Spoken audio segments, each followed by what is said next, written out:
दोस्तों, महाभारत में द्रौपदी का एक अहम किरदार है और द्रौपदी के जीवन और चरित्र को समझना बहुत ही कठिन है।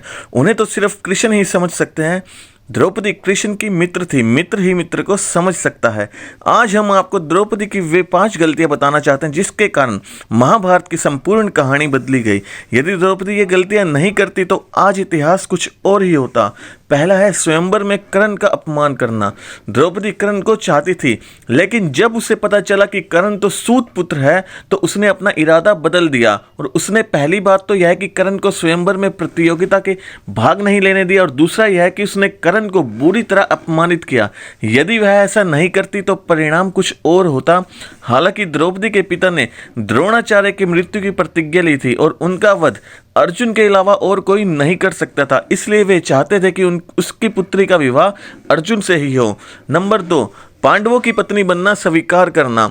अर्जुन ने स्वयंवर की प्रतियोगिता को जीत लिया था, लेकिन किन्हीं भी परिस्थितियों में द्रौपदी यदि 5 पांडवों की पत्नी बनना स्वीकार नहीं करती तो आज इतिहास कुछ और ही होता।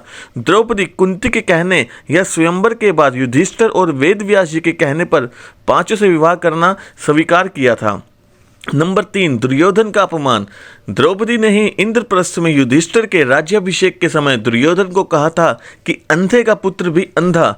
बस यही बात दुर्योधन के दिल में तीर की तरह धस गई थी। यही कारण था कि जुए में उनसे शकुनी के साथ मिलकर पांडवों को द्रौपदी पर दाव लगाने के लिए राजी कर दिया। और जुए के इस खेल ने ही महाभारत के युद्ध की भूमिका लिख दी थी, जहां द्रौपदी का चीरहरण हुआ था। नंबर 4, युद्ध के लिए प्रेरित करना। अपनी चीरहरण के बाद द्रौपदी ने पांडवों से कहा कि यदि तुम दुर्योधन और उनके भाइयों से मेरे अपमान का बदला नहीं लेते तो धिक्कार है तुम्हें। द्रौपदी ने पांडवों से कहा कि मेरे केश अब तब तक खुले रहेंगे जब तक कि दुर्योधन के खून से मैं इन्हें धो नहीं लेती। नंबर 5, जयद्रथ की बुरी नज़र। जुए में अपना सब कुछ गवा देने के बाद जब पांडव वनवास की सजा काट रहे थे तब दुर्योधन के जीजा जयद्रथ की बुरी नज़र द्रौपदी पर पड़ी। उसने द्रौपदी के साथ जबरदस्ती की और उसे रथ पर ले जाने का दुस्साहस भी किया, लेकिन ऐन वक्त पर पांडव आ गए और उसे बचा लिया।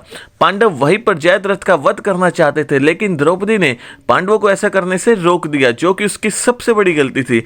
द्रौपदी ने जयद्रथ के सिर के बाल मुंडवाकर 5 चोटियां रखने की सजा दी और सभी जनता के सामने उसका घोर अपमान करवाया। जयद्रथ किसी को अपना चेहरा दिखाने के लायक नहीं रहा और हर पल अपने अपमान को सहता रहा, और इस अपमान का बदला जयद्रथ ने चक्रव्यूह में फंसे अर्जुन के पुत्र अभिमन्यु को मौत के घाट उतार कर लिया। तो यह थे द्रौपदी की महाभारत के रचने में खास भूमिका। हालांकि द्रौपदी को उपरोक्त के अलावा और भी बहुत कुछ योगदान रहा। इनमें से कुछ कार्य हैं जिनकी बहुत प्रशंसा की जानी चाहिए।